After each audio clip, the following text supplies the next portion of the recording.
C'est ici, à 33 km de l'arrivée à Meerbeek, dès le début du mur de Grammont, que le 66e Tour des Flandres s'est joué dimanche. René Martens, un solide équipier de Roger de Vlaminck et de Hennie Kuiper, lâche ses compagnons Marc Sergent, Jostein Wielmann et Jacques Hanegraaff.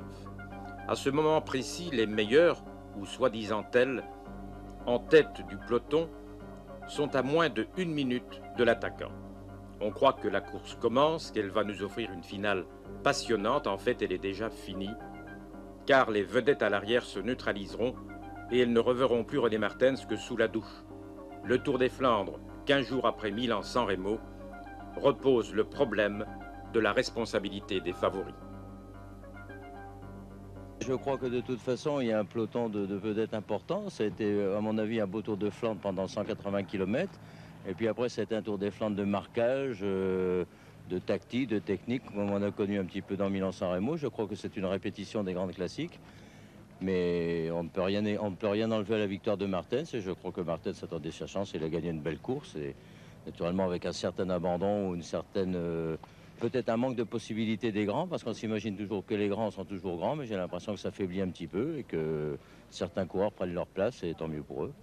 Je ne veux absolument rien enlever à la victoire de Martens, mais enfin, il semble quand même que la rivalité des grands depuis le début de la saison soit une rivalité strictement négative. Ben, c'est négatif, mais moi j'ai le sentiment que leur condition n'est plus celle qu'ils connaissaient avant, et que pour faire des écarts, eh ben, ils n'arrivent plus à les faire. Que ce soit Moser, que ce soit de Vlaminck, que ce soit peut-être Ras même. Je crois qu'il y a un manque peut-être de conditions qui ne sont pas à leur top niveau et qu'il y a un temps d'hésitation. Et les vedettes vieillissent? Eh ben, il y a peut-être les vedettes qui vieillissent comme tout le monde, mais je crois que cette année c'est vraiment marquant et ça se fait d'un seul coup et c'est inquiétant. On n'a pas l'habitude de ce genre de... Je crois qu'on est en train de passer un cap, un changement, un tournant de génération, et il y aura encore d'autres surprises certainement à la fin de l'année. Revenons au mur de Grammont à 30 km de l'arrivée. Regardez bien, le champion d'Italie Moser, le Hollandais Ras, le champion de Belgique Roger de Vlaminck notamment, emmènent les premiers poursuivants, ceux qui s'appellent encore les favoris. Ils sont à une petite minute de l'attaquant René Martens. Tout est encore possible, mais après avoir collaboré pendant quelques kilomètres, les vedettes vont se relever. Au banc des accusés, Jan Ras a la parole. Ja, het is zo gelopen dat hij voor de muur zat 7 man voorop of 8 man. Ik had dan 3 ploegmaats mee. Dus dan is het min of meer niet aan mij om te rijden. Ik heb toch de beslissing doorgevoerd op de muur. We waren achter de muur met 8 man weg. En nou, ik moet zeggen dat de samenwerking niet 100% was. Daardoor kwamen wij ook heel hard terug met het groepje van Hanegraaff met Piraten en alles. Nou, en toen kwamen we terug en weer is stilgevallen. En toen zat René Martens weg. Er is een groepje weg en iedereen kijkt naar iedereen. En vooral, het is geen excuus voor mij. Ik had misschien ook eerder aan moeten vallen. Maar vooral Willems de Wolf, dat zijn toch de toekomstige vedetten in België. Ik snap niet dat ze allemaal altijd naar elkaar kijken. En achteraf voeren ze het excuus aan dat ze een ploegmaat mee vooraan hadden. Ik had ook zelf een ploegmaat mee vooraan van de Velde. Ik heb het nog 3 keer geprobeerd. Ik krijg de jongens in het wiel. En ik moet alleen meegeven, Fons de Wolf die heb overgepakt en de rest blijft in het wiel zitten. Ik begrijp het niet helemaal. Qu'est-ce que vous en pensez, Guéry? Oui, mais je sais pas, mais je trouve que quand même, lorsqu'on est chef de file, il faut quand même prendre ses responsabilités. Et bien sûr, c'est très difficile lorsqu'on n'est pas dans le feu même de l'action. Je suis d'accord, mais enfin, quand on s'appelle Jan Ras, je trouve que même pour gagner, il faut arriver avec le premier. Ik vind als je zelf Jan Ras zit, dat je toch moet bij de eerste zijn. Zelf zijn geklopt door een ander. Wat de publiciteit maakt van de wielersport is toch de grote namen. En met alle respect voor René Martens, die een goede renner is, maar toch geen uitgesproken kopman is. Of ze niet, denk ik dat de kopmannen de rol moeten aanvaarden van ploegmatten zijn op elk gebied. Ik weet niet wat u ervan denkt. Ik denk ook dat het mijn schuld ook een beetje is. En niet alleen mijn schuld, maar ook van de andere kopmannen. Ik heb er ook nu spijt van dat ik zelf niet vroeger aangevallen heb en zelf het initiatief heb genomen. En ik denk ook, wanneer je zelf het initiatief neemt, alleen Moser hebt er gedaan vandaag. Ik denk dat wanneer je zelf in de aanval gaat, dat je het risico loopt om geklopt te worden. Maar dan ga je in ieder geval strijden ten onder. En we zullen vooral de komende klassiekers wat handig moeten handelen. Anders gaat het misschien nog voorkomen. Ik ben het ergens eens mee, ja. Want als je dan ziet, dan komt er met een groep binnen van een 10-tal renners. Dan komt er een renner die al bekend, die gaat nog zijn hand omhoog steken om een spurt te nemen. En ik vind dat dat toch niet waar is. Renners zoals Jan Raassen, de Vlamingen, Fons de Wolf, Willems, dat mensen toch meer eerbied moeten hebben voor wat ze gepresteerd hebben in het verleden. En ik vind dat alles zo laten voorbijgaan, dat geen oplossing is. Ja, ik vind het zeker. Ik zeg ook vanaf woensdag moet het gewoon veranderen. Ik ga zelf zeker het initiatief nemen.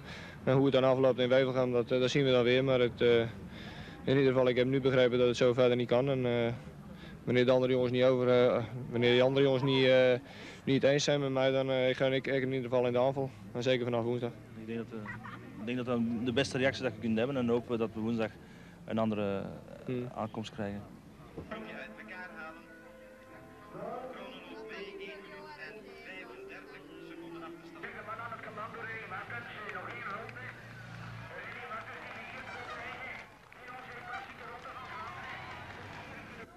Daniel, votre équipe était fort bien représentée dans le peloton aujourd'hui. Vous aviez beaucoup d'équipiers avec vous. Comment expliquez-vous que les vedettes aient été battues? Ja, ik begrijp het ook zelf een beetje niet. Ik zeg het, in het geval van onze ploeg is alles 100% meegevallen. Behalve dus de tegenslagen van Freddy vandaag. Dat zijn ze weer aan het ongelooflijk. Hij is gevallen, hij is drie maal plat gereden. En dan voor de rest hadden wij afgesproken dus dat er in ieder snap ik minstens 2 of 3 man moest meezijden om de koers hard te maken. En dat is ook zo gebeurd. Het is natuurlijk spijtig dat er een man zoals René Martens voorop was, die toch vandaag wel de sterkste was, denk ik. Mais bon, Freddy Martens a eu beaucoup de malchance. René Martens était très fort. Mais il n'empêche que les vedettes, comme à Milan-San Remo, n'ont pas bougé, qu'elles se sont surveillées, qu'elles se sont marquées d'une manière vraiment exagérée, vous ne trouvez pas? Ik denk ook een beetje dat de verzetten niet altijd best reden vandaag. Ik reed heel goed. En dan is het zeer moeilijk om te winnen, omdat de andere renners houden nu beter in dog en zo. En ik denk dat Roger, Fons en Jan Raas vandaag in een mindere dag waren. En ze hebben allemaal een beetje naar mij gekeken. En vandaar denk ik dat die ontsnapping tot stand gekomen is. Vous faites Gand-Wevelgem?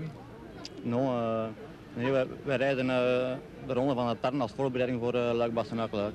Et on peut vous attendre à Bastogne-Liège? Wel, het is een koers die me zeer goed ligt en het is daarom ook dat wij de ronde van de Tarn rijden, maar het daar toch een berg op is om me voor te bereiden voor de Luik-Bastenaken-Luik. Een koers die ik zeer graag zal winnen.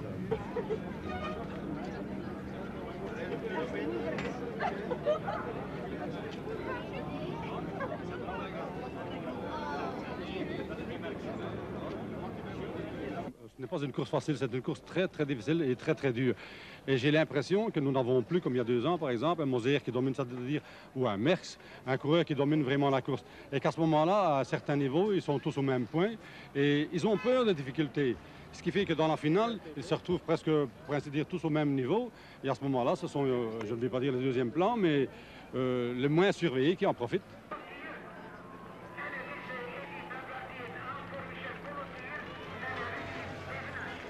René Martens, c'est un coureur que j'ai engagé depuis 3 ans pour ses qualités. Pendant 2 ans, il n'a pas donné ce qu'il fallait. Il a montré au Tour de France l'année passée, en gagnant une étape, qu'il avait des qualités. Et le planning était simple comme bonjour. Il y avait De Vlaming et Kuiper qui avaient chacun un domestique à côté d'eux. Et aux autres, j'ai dit, voilà, devant, devant, devant. Et tous ceux qui font, ou qui terminent, qui font même 8e ou 10e, je ne le connais pas. Aujourd'hui, on court pour la victoire, ou on gagne ou on perd. Alors René Martens, il savait, je lui avais dit, si tu peux être devant au mur de Grammont, d'une façon, quand ça explose derrière, tu t'installes dans le petit train et tu... Voilà. Oui. Voilà. Alors, bien sûr, il a pris les premiers coéquipiers du Grammont.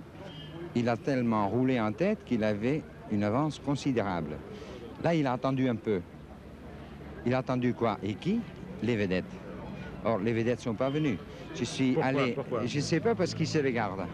Mais ce n'était pas ni à De Vlaming, ni à Kuiper à ce moment-là, parce que ça, c'était le tactique de faire un contre-attaque. Donc, les autres devaient faire le contre-attaque. Bon, René était devant, les autres n'ont pas bougé. Et voilà le résultat. Alors, à un certain moment, quand il avait 40 secondes, je dis, René, tu gagnes le Tour de Flandre, vas-y. Voilà, c'est tout. Et je souhaite que la victoire de Gomez dans Milan-San Remo, la victoire de René Martens dans le Tour de Flandre, réveille 80% des coureurs actuels.